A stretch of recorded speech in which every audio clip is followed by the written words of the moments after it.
guys, welcome back to Counselor minus the Bull with Candace. We're back today with another video. I wanted to make a video because I got a comment requesting to make a video.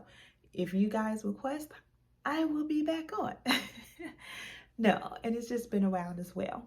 So this video today is going to be about treatment plans. Let's jump right into it. If you're new, welcome. To Counselor Minus the Bull with Candace. And what we're going to do is we also do a check-in when coming in. So it's, what's your mood? It could be a dance move, emojis, you can type it in. Just let me know how you feel as long as it's positive. So I have a dance move for today, kind of explaining my silly mood for today. So the last update that I gave you guys was that I'm now working in corrections. Been there about 5 months now. Absolutely love it. Think this is the place that I'm going to be. Trust me, it's crazy on a daily basis, but love it. So anyway, I'm going to give you guys some more updates probably in the next video, which I'm going to make today. Stay tuned. So this one, the request is for treatment planning. And treatment planning can be, I have found in the different settings that I work in, it can be pretty broad, like in corrections, or it can be pretty specific, like private practice, not-for-profits, the hospital setting, etc. So one thing that kind of helps me is this handy dandy binder. If you've been with me on this channel, you've seen this binder, right? Because it has like all my diagnoses is in here. It has all the goals of what you want to do with the diagnosing. And then I have this little back thing where it's like I'll just take it out, but it's like a treatment planner where it specifies, like I have a little section. So it breaks it down. I'm going to just say it's called Treatment Planner for Children and Adolescents, Long and Short Term Goals. It's by Nancy Leather and Jennifer Pitchford. So if you're looking for a good one, this is one to use. So I actually just got it from my professor from school and just kept it, put it in my binder, and I'm just ready to have it at any moment because you have to be ready in any moment in this field. So anyway, this is how it actually looks. It's pretty thick. It says it's for adolescents and what is that? Children. However, it kind of applies to adults as well. So if you go online to another little tad bit, if you put in like treatment planning for adult, treatment planning for children, you should be able to find this. Also, you should be able to find some more example ones that are really, really good too. But this is the one I love and kind of go by because what it does is it breaks down different categories, both long-term goals and short-term goals. And then it has the categories of like academic, aggression, attendance, anxiety goals, body image, depression, disruptive classroom behavior, family conflict, impulsivity, lying, optionalization. I'm butchering it, but you know what I mean, being defiant, right? Poor social skills, relationships, self-esteem, the different forms of abuse, substance abuse, tantrums, withdrawal, and medication management. So I'm going to give you an example. One, let's see, let's think of something that's pretty common. So let's look at depression, because you're going to hear that quite a bit. You're going to hear quite a bit diagnosis for depression. I don't know if you guys have been kind of following statistics or just the media, but there's been a lot of adolescents, specifically female, that have been reporting like depression symptoms, anxiety symptoms. It just kind of skyrocketed. And then adults, right? You can imagine what we're all kind of going through with the pandemic and losing loved ones and our own illness. And so to be honest, I've been hearing a lot of depression, anxiety, even in the correction system, PTSD as well. So let's go with the depression. So example ones, it says depression long term, and there is various ones. There's 4 different ones. Example is patient will decrease depressive symptoms. Patient will not exhibit patient will not exhibit any suicidal actions or gestures. Patient depression will no longer be at clinical level, and he or she will demonstrate improved functioning.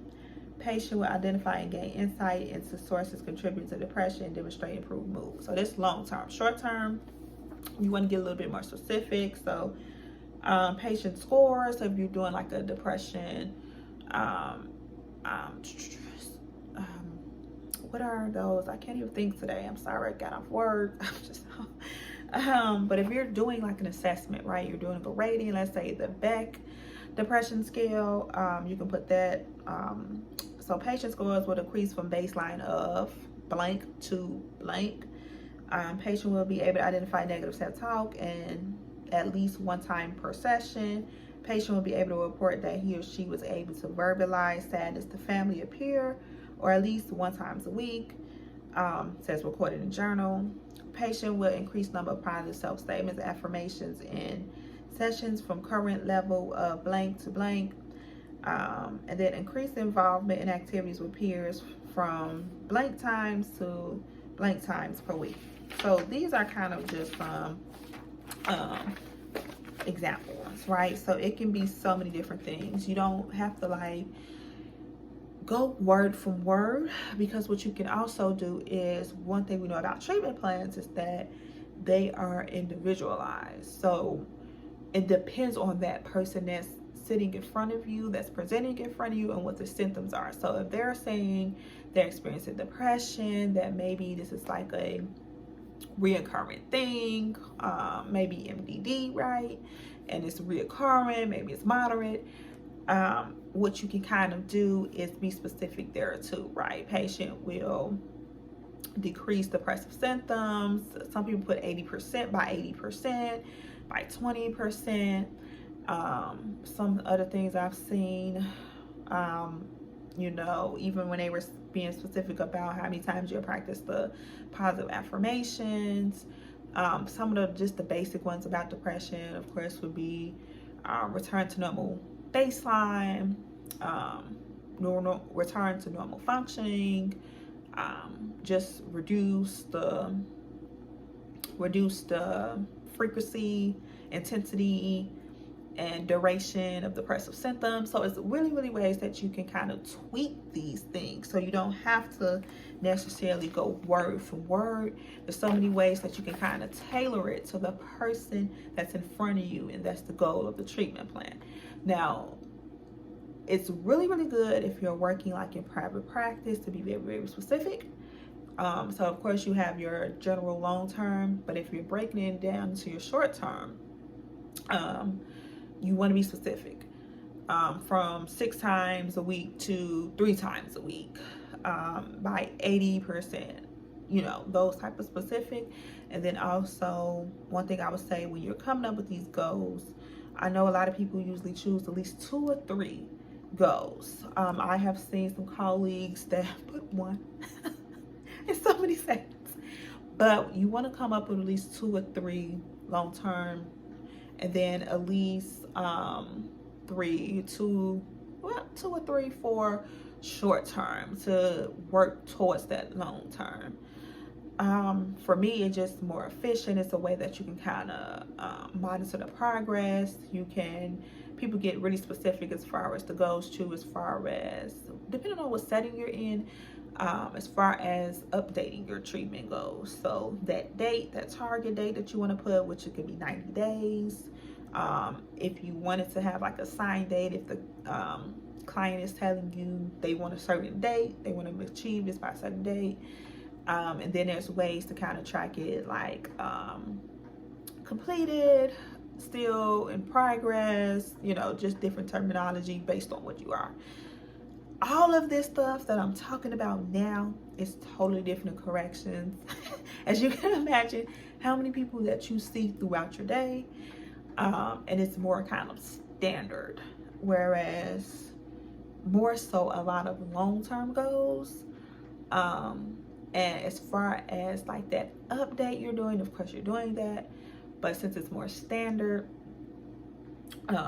you can kind of have a little bit more wiggle room, I shall say, but it's still that same deadline and everything as far as updating it, which is usually about 90 days or so. Or if you need to change it due to like deterioration or a decrease in function and things like that. I know I talked really fast, so I'm just going to say this again. This lovely treatment plan, so you can see how this can apply to children, adults, right? Depression, anxiety, substance abuse, withdrawal, right? These are all adult type of things. Poor social skills, relationships, and then you have your specific children, right? Disruptive classroom, you have your tantrums in here. This why this one is really good, because it gets really specific about things that you're going to come across as a counselor. I'm just going to say that. Again, it's called Treatment Planning for Children and Adolescents, Long and Short Term Treatment Goals. Nancy Lever, PhD, and Jennifer Pitchford, LCPC. It's great. You can find this, I'm sure, online. And then if not, you can find some example ones online. So you can put it in Google.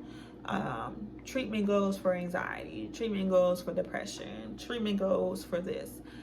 You can tweak it and tailor it to your likeness for the person that's in front of you. You don't have to go word by word. Actually, it's great if you're tailoring it to the person that's in front of you. Let's see, is there anything else I missed about treatment planning? If there is, feel free to put it in the comments. If something did not make sense, if I went too fast, you want me to slow it down, give more examples, comment. Let me know what's going on in the comments. Keep it positive, guys. Thank you for still watching and supporting. Like, share, and subscribe. Keep the requests coming, guys. I will not ignore it. I know it's been a while, but if the requests come in, you will see me. And in the midst of it all, I will periodically also upload videos. All right, guys. See you in the next video. And this one is going to be maybe a story time and just an update. See you soon.